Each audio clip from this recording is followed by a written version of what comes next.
Bahagyang tumaas ang presyo ng karning baboy sa public market ng Iriga City kumpara noong mga nakaraang buwan.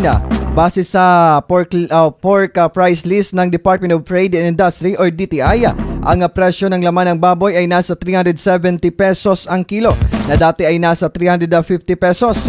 Ang pork chop naman ay nasa 390 pesos ang kilo na dati ay nasa 340 pesos. Ang liempo ay nasa 380 pesos ang kilo na dati ay nasa 360 pesos. Habang ang pata, laman loob ng baboy, atay at baga ay nasa kasalukuyang presyo nito. Bumaba naman ang iba pang presyo ng isda at gulay. Tulad ng tilapia ay nasa 150 pesos ang kilo, habang ang salmon ang 280 pesos. Ang bangkulis ay 260 pesos ang kilo. Sa gulay naman ay bumaba na ang presyo ng kamatis na nasa 30 to 40 pesos ang kilo na dati ay nasa 60 to 200 pesos noon.